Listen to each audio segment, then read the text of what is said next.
Hi everyone, thank you for joining me for Friday Book Bites today. I am joined by author Maya Linnell, and I'm just going to bring her up on screen now. I click the right button. There we go. Hello Maya, how are you today? Really well, Sandy. Thank you very much. Lovely to be here. Before we get started, there's something very important we have to do. Now, just excuse me for a moment, and Maya doesn't know I'm doing this, but it is Maya's birthday today. So I have come prepared, and I'm going to wish Maya a happy birthday. And if you'd like to wish Maya a happy birthday in the comments, we will pop them up as well. Thank you for spending your birthday with me, Maya. I'm sure you've got 1,000 other things you would like to do. Well, thank you, Sandy. When we were talking about the idea of doing the Friday Book Bites, and I thought, well, what Friday could I choose? My natural choice was my birthday, because I always love my birthday. I always love going into a shop and saying, it's my birthday today, or something like that. But of course, you know, we're not doing much going out and about.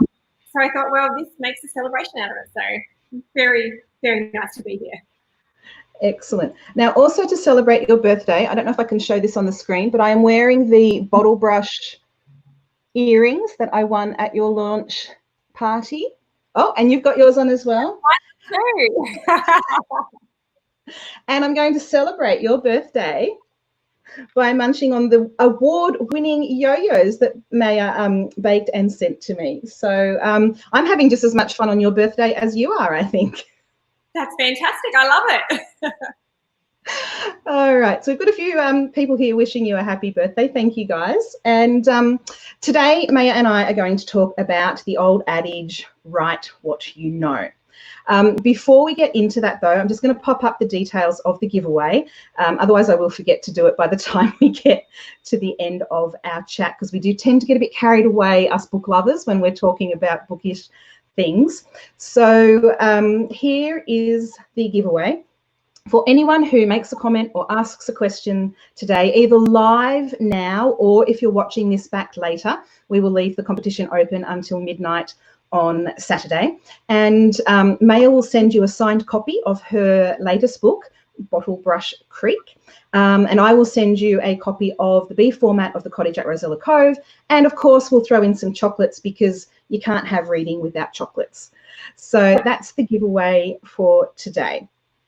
And I'll just take that back and we'll get Maya's beautiful face back up on here. There we go. Claudine likes our earrings. Thank you, Claudine. And I'm just going to pop the happy birthday messages up here so that we can all see them, and we'll get stuck into it. So Maya and I were discussing beforehand what we would like to talk about today. And one of the things that we both kind of came at when we first started from very different ends of the spectrum is the advice of write what you know. So when you first started, Maya, I believe you wrote about pandas, which you had researched in encyclopedias. Is that correct? That's right, Sandy. We were one of the very lucky families that had a full set of Encyclopedia Britannicas. And, you know, this is pre-internet days. So, you know, anytime there was a school project going, I'd just trundle off and have a look at my encyclopedias. So I felt very fancy. I thought the Totally Wild show was one that I watched on TV a fair bit as a kid.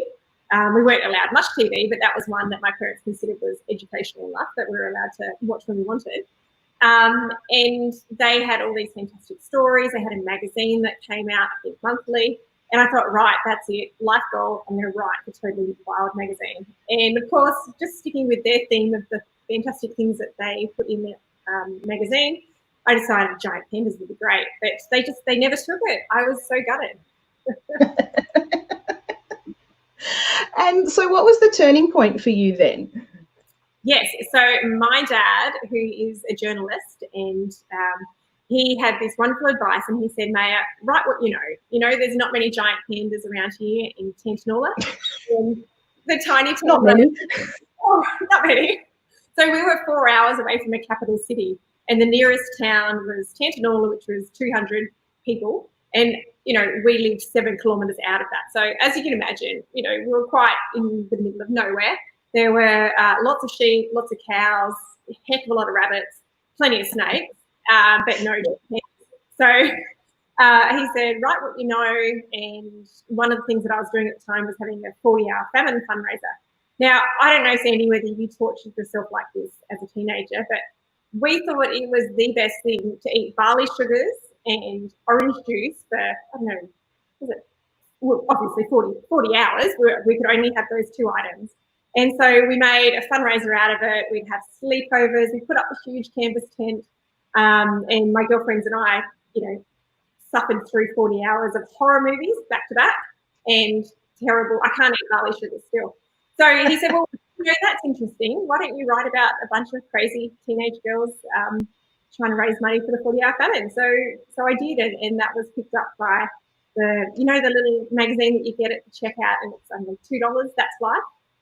Yep. Those guys were keen to publish the story, but I felt a little bit ripped off because they said, yes, we'll publish it and we'll pay you. I think that was $50, which was a heck of a lot of money for a teenager. Yeah. But they said the only problem is I don't think a kid would write a story like that. So we'll have it from your father's perspective, please. And just red penned it. They went straight through it and said, changed it to, I'm so proud of my daughter Maya for fundraising for the 40-hour famine. And it had his byline on it when they published it because that's what they wanted. Oh, no. That's awful. I hope whoever made that decision at the magazine at the time is now watching your success as a fully fledged author and kicking themselves that they didn't take your story as your story back then. But I think I can't remember whether Dad just said, well, you can have the check, or whether he went halves in the check that came in the mail. I can't quite remember how it went, but otherwise that advice really stuck with me, and I think it's served me very well since then. It certainly has. I, on the other hand, went the completely opposite direction when I first started writing. And I took the adage, write what you know, way too literally. And at the ripe old age of around 26, I think I decided to turn my life story into a novel. And I thought it was brilliant, of course, because it was about me, and how could it not be brilliant? And I sent it out to publishers, and it was categorically rejected. And I had to take stock of myself, and I had a look at it and went, maybe I'm not as interesting as I thought I was, and maybe my life story isn't really something people are interested in. And so I was at the other end of the write what you know spectrum, and it was actually a really good lesson for me because it has changed how I've approached my books since. And I realized that write what you know doesn't mean write your life story. It means taking your experiences and your emotions and infusing your characters and your plot lines with those experiences and emotions that you know. And I'm only about halfway through Bottled Brush Creek, and I am loving it. I wanted to ask you, Maya, because it has been your guiding light, the write what you know philosophy, how much of you is actually in Bottled Brush Creek? Well, it's funny, Sandy, because I can't help but put a big serve of myself into the different characters, and it's spread across all of them. Like, I haven't favoured any of them. They've all got a little bit of Maya about them, for better or worse. And because we built our own home, and that was the catalyst for me deciding to put that owner-builder subplot in there, there's definitely things that I've written that have come straight from memory and straight from experience. And, for me, it's so easy to be able to go, okay, well, this is how it happened to me, or this is what I did, or this is the frustrations that I had. But let's change it up. Let's make Angie deal with some really, really tricky tradesmen. And I personally didn't have major conflict with the tradesmen that we worked with. But in the story, we have Angie dealing with a few different issues. And, it was quite easy to put different frustrations from different parts of the building project into her frustration at the Tyler for his actions and his dealings throughout things. So I could just take, little bits and kind of seed them into different places, and we still get the general gist of, what was upsetting, or what was frustrating, or what was joyous, because there's also plenty of moments that are, really joy-filled that I've hopefully conveyed throughout there about, motherhood, as well as the building project and the different family dynamics. So look, there is a fair bit of me scattered through there.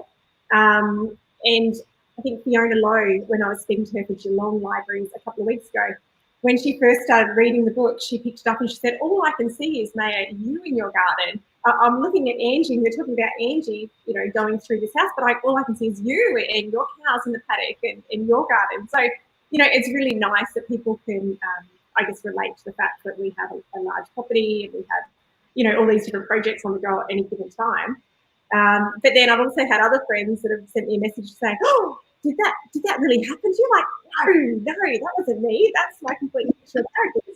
And she said, oh, I was thinking I must have just ignored the fact that you went through this or you went through that. I'm like, no. It's interesting what you just said about place. We've got a comment here from Fiona that is not only wishing you a happy birthday, but also talking about being transported to places in our books. And she's talking about the river where she grew up, or Coffs Harbour where she has her holidays. And my latest book, The Banksia Bay Beach Shack, is actually very much inspired by Coffs Harbour in the early days. And it's really nice when readers, there it is, when readers can connect with that. And I think both of us, having grown up in the country, we can really draw on those experiences. So even though none of my books are ever set in Coffs Harbour itself, we can draw on those experiences and they help us inform the places and the characters. And it's lovely when our readers connect with that, I think.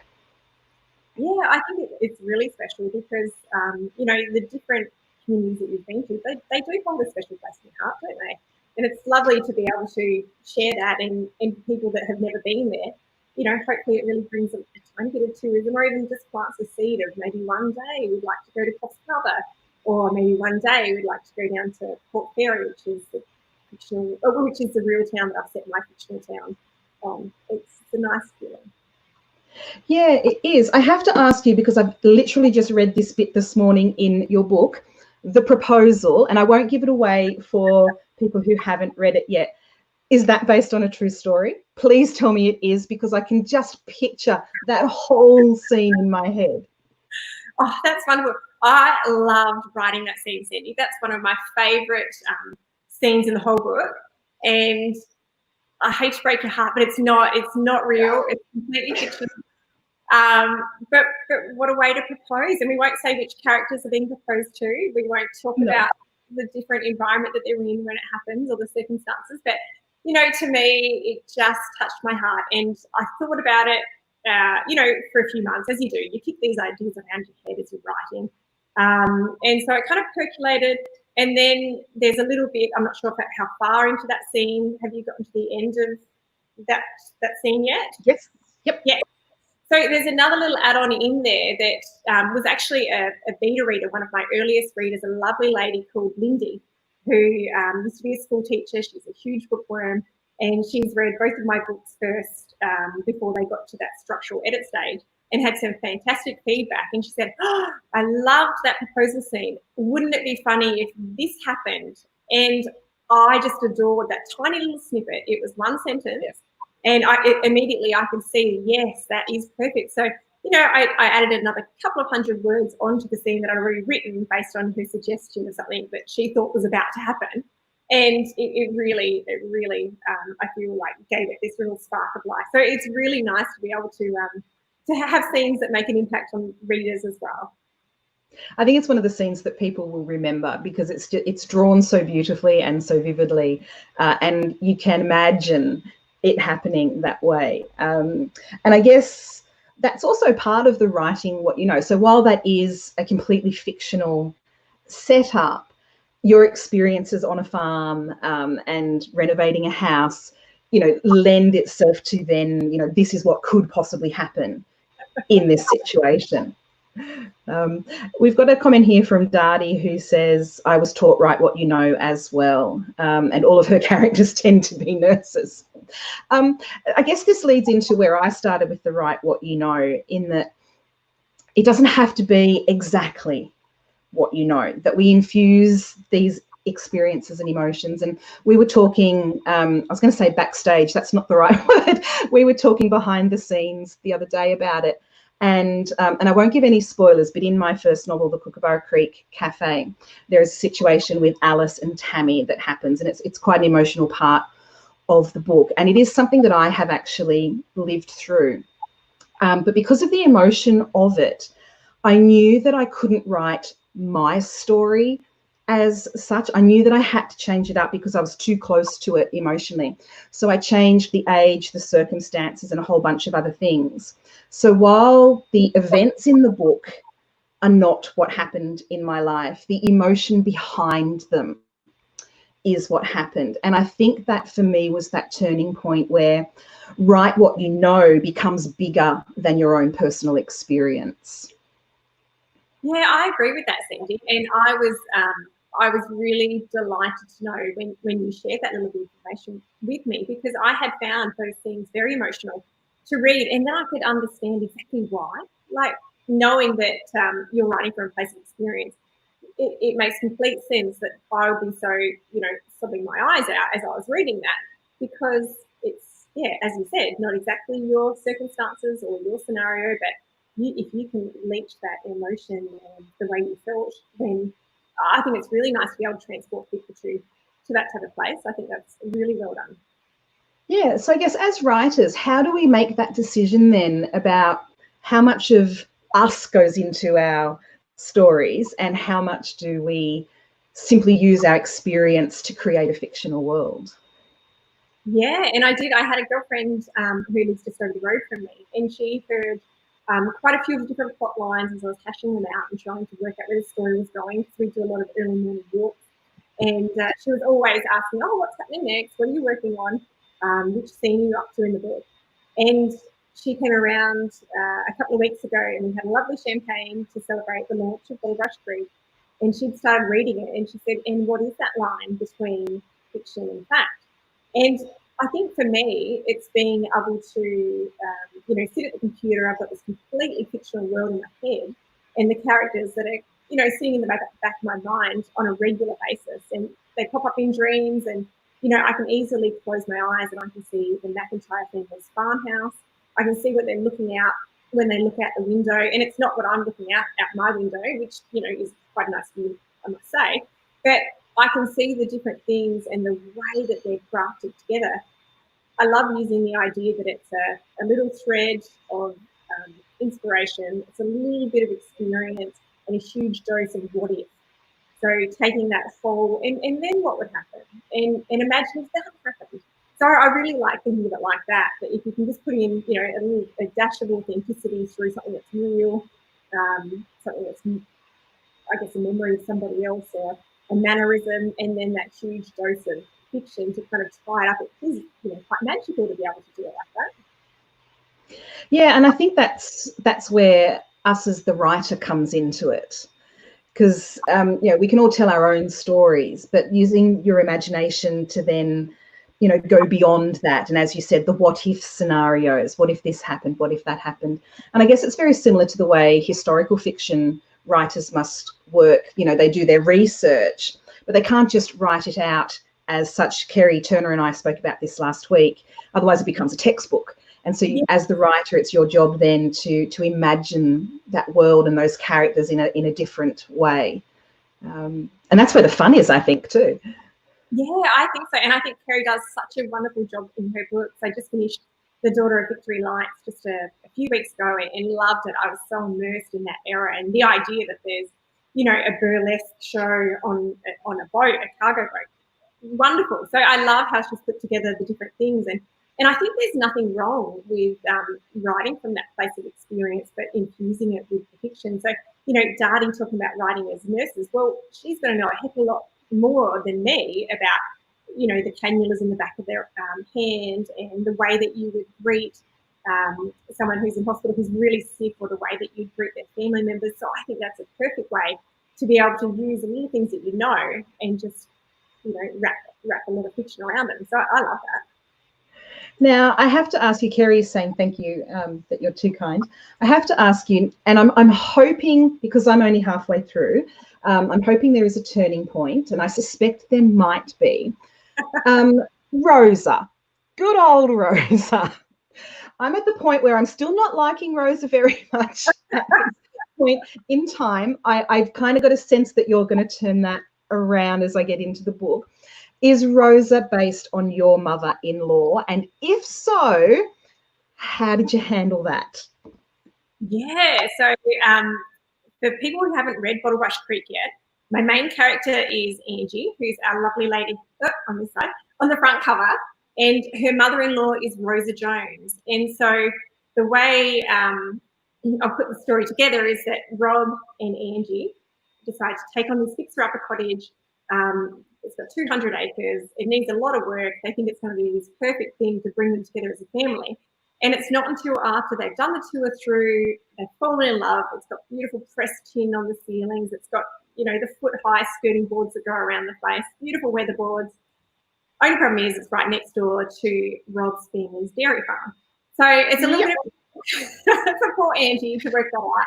She hasn't had much to do with her in-laws. She's got John, who's quite a dour dairy farmer. We've got Rosa, who takes the cake for the most enthusiastic grandmother award of the year. So she's really hands-on. She's really keen to be involved in Rob's life again, involved in Angie's life, involved in her little granddaughter Claudia's life. So I guess short story is no, Rosa's definitely not my mother-in-law. I have a lovely mother-in-law. The good comparison between my mother-in-law and Angie's mother-in-law is that they're both excellent bakers. So Sue can make beautiful smoko for a whole team of shearers because they can make beautiful farm. But that's pretty much where the similarities end. So I loved writing Rosa. She was a lot of fun. And my neighbour on the other side, so just not far next door, she's probably in her late 60s, maybe almost 70. And she said to me just yesterday, Maya, I was reading I'm 4 chapters into Bottle Brush Creek, and I'm reading the character of Rosa. I'm cringing, hoping that, that's not me. I'm like, no, not you. So what I've done is I've just taken, I guess, a little bit of enthusiastic grandmothers, beautiful enthusiastic grandmothers that I know all over the place from, my own mum, my own friends in my mum's group, their mother-in-laws, running partners, mother-in-laws, different people. And I've just taken the tiniest little pinch from each of those and I've put them together into a very enthusiastic lady called Rosa. Now, one of the things that I found really interesting is it depends what age group you're in as to whether you find yourself sympathising more with Angie or more with Rosa. Because people who are, say, that grandmother age feel a real sympathy to Rosa and sometimes feel that she's misinterpreted, whereas people that are my age and your age, Sandy, probably feel more of an affinity to Angie and they remember what it's like to have advice heaped on you, baked goods when you're on a diet heaped on you, and this enthusiasm that's so well intended that really balances that fine line between interfering and enthusiasm. And I know that, yes, you're right in that there is a bit of a turning point between the pair of them, but it was a lot of fun to explore that dynamic. And I banned myself from reading books that had mother-in-law themes because I didn't want anyone else's mother-in-law theme to interfere with mine. And I'm really keen to read Sally Hepworth's book, The Mother-in-Law. But when I was halfway through mine, and I thought, I can't read that. I can't. Because somehow that, influences me. So. That actually leads into a really good question that we have here from Leanne. That was quite fortuitous, actually. Leanne says, as authors, how do we know other writers haven't written similar storylines in books? And this is something that comes up a lot. I've actually just had this very conversation with E Kelso, whose book came out yesterday. Behind the scenes, we've been chatting about this sort of thing. And it's one of those things, and if you've ever been a fan of movies that come out of Hollywood, particularly the blockbusters, there's usually 2 or 3 movies that come out at the same time that have the same theme. So there was the one with the asteroid hitting the Earth, and I think there were 3 movies at that time, one with Bruce Willis, and I can't remember who was in the other ones. Or there's a remake of Snow White that comes out, and there's like 3 or 4 different versions. And it is something that we do have to be, I guess, mindful of as authors, that other people may be writing similar themes to us at similar times. Yeah, I think so. And it is always that worry. I know that when I put Wildflower Ridge out, which is my first novel, and it's fallen on the floor, so I can't even pick it up. It is when I put Wildflower Ridge out, I remember after I'd written the story and I was starting to look to pitch that manuscript, all of a sudden, all I could see was girls that were from the country that lived in the city were returning home to their family farms, and it's like when you're pregnant and all you can see, or when you're trying to get pregnant, all you can see is pregnant women around you. And the Google ads are coming at you for, baby strollers and the front packs and stuff. I think you naturally seem to attract this ability to kind of see all these other ones. So you can't really do much about that, can you? But I think you just have to rest assured that the way that you're telling the story is from your very own perspective, and no one sees things quite the same as you. So I love this, and I talk about this. I've done a few school workshops where I go into primary schools and talk about my, fantastic life as a writer, which is a lot of fun. But I say to the kids, if you close your eyes and then you open them again and look around the room, one of you will notice that there's a mess on the desk. The other one will notice that there's a heap of extension cords, getting the lamps all correct. The other one will notice that the candle that I burnt yesterday has got all the black stuff around the top of the glass. And the other one will just be looking at the dirty windows. So I think there's so many different things that we have that we see, we naturally gravitate towards, and our perspective is our own. No one else can change that. So I think there's always scope for a storyline that's been done before, as long as it's got something fresh about it. Yeah, there's a couple of interesting points on that. My father, who unfortunately is no longer with us and didn't get to see me published, he was the first person I told that I wanted to be a writer. And I got rejected, while he was still with us plenty of times. And one of the rejections I got was questioning the originality of one of my stories. And my dad's response to that was, Sandy, after Shakespeare and the Bible, there's no such thing as an original story. It's how you tell it. And those words have stuck with me all that time. Every story's been done before, love, hate, betrayal, all of those things have been touched on. But as you said, it's how we approach that with our perspective. When my second novel, The Cottage at Rosella Cove, came out, I have characters in that, Alice and Charlie, and they play Scrabble together. Sorry, Ivy and Charlie. And there's another book out around the same time with characters of the same name who play Scrabble together. And it was like, oh no, but they are very, very different stories. And one thing I do, and I think you may have mentioned that just then as well, when I'm in the thick of writing, I don't read stories from my own genre because I don't want any cross contamination. It's like you not reading the Sally Hepworth book because you didn't want that to influence you. So I think that's all we can do, as writers. Yeah, I think so. And, because there's so many fantastic books to choose from out there, it's quite easy to go a whole stretch of a manuscript without reading something that's quite similar, to your own. So I think that's great. Yeah. And Leanie's just popped in to say that all about their issues with similar storylines. We have a question here from Sharon. Who wants to know, how do we decide on how many characters will be in your story? Do you have a set limit? What's your take on this, Maya? So generally, as I'm writing, different characters come to me, and I'll just pop them in, and then all of a sudden, I'll get to the end of the manuscript, and I've got loads of characters. I have to work out which ones I'm going to read out. So in Bottle Brush Creek, Angie, when she moves to Port Fairview, she has a new friendship circle. She has Bobby, whose husband has a machinery business, and they leave some machinery off them. And there's also Tessa, whose husband is the plumber who helps work in her house. And I also had an Olivia in the story as well. So I had three. So it was a group of four mums with toddlers.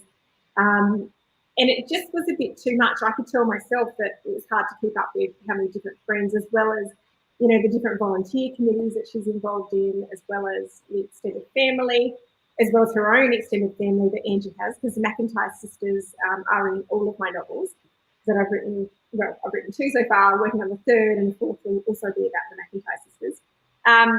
So I think if you start getting lost yourself with who the heck is this person, that's when you know you've got too many. Do you find that, Sandy? Yeah, absolutely. And I have found that I was going to answer Sharon by saying, oh, the more experience you have, the better you get at it. But I've actually just disproved that theory because I'm currently editing my 4th novel, The Wattle Island Book Club. And I got to the end of that and went, I have no idea who all of these people are. So I felt that I had already put in way too many characters. So in the next rewrite, I had to get rid of a few of them, amalgamate some of them. So I think it's an easy trap to fall into because we've got so much inside us that we want to get out, and that we kind of throw it all at the page. And then either through our own experience, we go, oh, hang on a sec. Or I've had my editor come in and say, you need to get rid of some of these minor characters as well. So we don't always get it right, Sharon. And it's helpful to have that critical eye when we're looking at it. You know, do we need this character? And the question we have to ask is, how are they serving the story? And can they be rolled into another one? So I took some of the traits that I had for Olivia and I gave them to Tessa. So, you know, for me that worked. I could just amalgamate, you know, these 2 friends in the mum's group to be one person. Yeah, I'm going to pop these up purely from a personal point of view.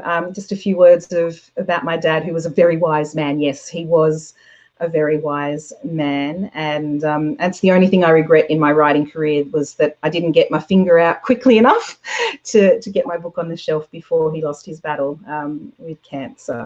But yeah, those words stuck with me forever.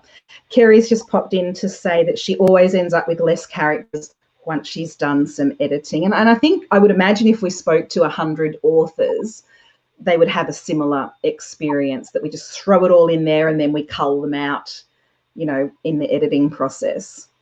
Yeah, definitely. All right, Leanne has responded. Thank you for answering her question so well. Yeah, he didn't get to know that I was going to be published, Leanne, so that's a bit sad, but I'm sure he is looking down. And she's also wishing you a happy birthday. Michelle wants to know what other activities you've got planned for your birthday, Maya. Well, this is my number 1 celebration. The kids have been baking in the morning. So they get to ice that. It would be interesting. I might spend the afternoon cleaning the kitchen, depending on how much icing gets splattered everywhere. But exciting things that are happening today. We've got lamb feeding at 2 o'clock and 6 o'clock. That's a highlight of the day. The kids have a lot of fun with that. And then I'm not sure if my husband's planning on a fancy dinner. He did say this morning as he left, can you get some sausages out the freezer, Maya? So I'm thinking that's probably a no for a fancy dinner tonight. Otherwise, I've been trying to do a bit of work on my manuscript for next year. Yeah, the work never ends, does it? Savannah thanks us because we've opened up a plot block that she had. So that was good. She has a couple of characters that she'll bring back into the story. There you go. I don't think I've ever gone that way. I think I've only ever got rid of characters. Michelle says there's no better way to spend your birthday than Sandy in a party hat. So I'm glad I put the party hat on. All right. Before we go, Maya, I'm going to pop up your contact details. So if anyone's got any last minute questions that they want to ask, pop them up now because we'll be logging off soon.